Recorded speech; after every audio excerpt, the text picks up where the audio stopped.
Okay, so the next time we see this will probably be on our test for chapter 11. And I'm videotaping this now, so if you watch the videotape, you're going to know. We're looking at testing probably early next week. Okay? Today we're practicing 11.4. Tonight you'll watch 11.5.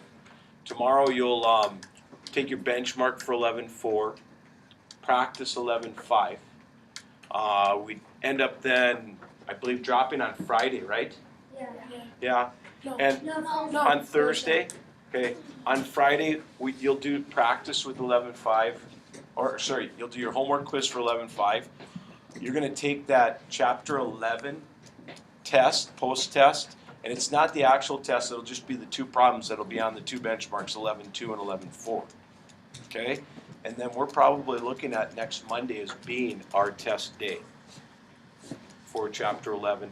We'll see. There's one other activity that we do have to cover for chapter 11, but at least I have video proof that I'm telling you this stuff.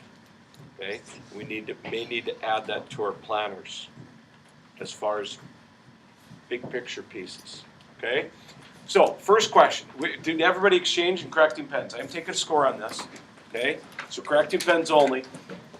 It says the mall movieplex is showing 12 movies. Each movie is shown at 5 different times during the day. How many choices of movies and show times does Reggie have? So now, when we look at this, how many choices of movies and show times? Well, we already know how many different movies can we go to. 12. But what's the problem with the 12 movies? They're on different times. They're all different times. How many different times do we have for each movie? 5. Okay? So if we wanted to know what are all the possible, they're asking for all the outcomes on this one, right? And that goes down to the fundamental counting principle. Now, if we want to just give one example, and sometimes kids do this to get a picture of it so that they understand. Well, let's just say the very first movie. What's a popular movie that's out there right now? What's that? One, real quick. Tell me, Katie. Okay. Okay. I have no idea what this is, but okay. Did you say Warm Bodies? Okay. So Warm Bodies is showing. Shh. So I'm just going to go like this and say, here it is. It's warm. There's my warm body. We're mathematicians, so we abbreviate everything, right? All right. And we'll just say the very first show time.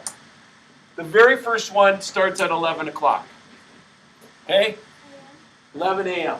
Okay? Our next one then would start at 1:15. So that's our second showing of the day. 2 o'clock. So 3:30 would be the next time. That's our third showing. 5:45 would be the next time. And this isn't exactly right because usually they like those movies starting around 7 o'clock for the nighttime piece, but that's okay. The next time would be 8 o'clock. And that's 1, 2, 3, 4, 5. Okay? There's our 5 showings just for one movie. Is that what it says? 5 showings? Yes. Okay. So, Warm Bodies alone has 5 different start times. We have 11 other movies to do. So what's the grand total of movies and show times that we have together? What's the grand total? In other words, they're saying how many outcomes, how many different movies and movie times are available. Okay? We already know there's 12 movies, but what this question's saying is not only do we want to know movies, but we also want to know which times they are. Okay? This right here, here's Warm Bodies. It has 5. But we have 11 other ones. So what's the grand total? A grand total of 60 showings at this place during one day. Okay? Now, how you answer it, whether you say 60 and it does say show times, or you could say 60 different movie times, or 60 different choices, I'm completely fine with that. Okay? Now, if you remember from yesterday, our fundamental counting principle says this. Eyes here, because you're going to have to use this today for theoretical probability. Ready? If we take the total number of outcomes for the first event, or first thing, there's 12 movies. Okay? That means you have 12 different outcomes that you could go to. Okay? And if we multiply that by the second event that's happening at the same time, each movie is shown 5 different times. If we just take our 12 and we multiply it by 5, that will give us a grand total of this, 60. And many of you, after you write down the sample space for one movie, would have then been able to easily determine that it was 60 total movies. Now, when you get good with this, many kids will just jump right to here and say, I trust the numbers, I've done enough problems with this, I'm good to go. Does that make sense to everybody? So, the big things for 11-3, we need to make sure that we understand what is sample space. And sample space is actually listing the outcomes.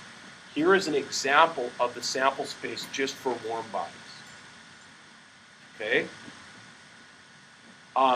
Outcomes, if they want you to list, if they ask you what's the total number of outcomes, that's what this is right here. And a quick way to find the total number of outcomes is by using this, our fundamental counting. Okay? Awesome. That's great. I just said it. I don't know if that's going to show up or not, but okay. Just had a little warning light on my computer that it's running low on batteries. So, here we go. Ty is flipping a coin. He's decided that if he flips the same result twice in a row, he'll do his homework.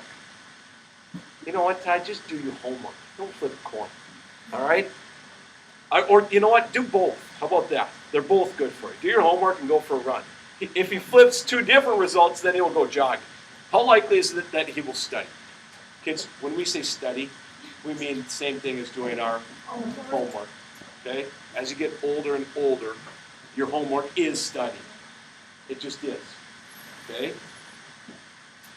So, what are the results that we would get for him to be doing his homework? He's flipping a coin, 2 coins at a time. Okay? For him to do his homework, he has to have what? Okay, so he either has his homework is equal to heads, or tails, tails. And for his jog, he could either have heads, tails, or tails, heads. What's the possible outcome? How many outcomes are there? 4. Okay? How many chances does he have of doing his homework of those 4? 2 out of the 4. Okay? Now, this is a tricky question because look at what it says. It goes back to, I don't want fractions. I want you to go back to tell me how likely is it that he will study? Okay?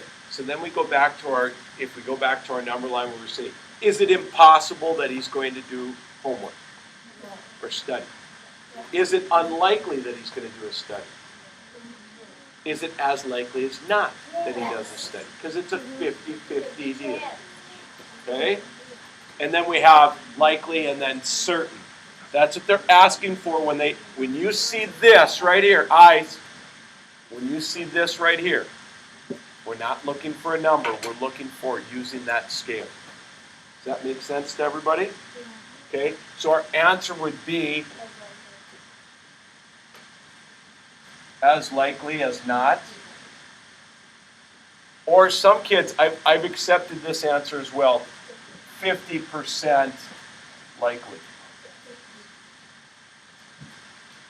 Okay? Which means the same thing. It's as likely to happen as it is not to happen. Okay? So that video will be there for you. I think we have some good information on here.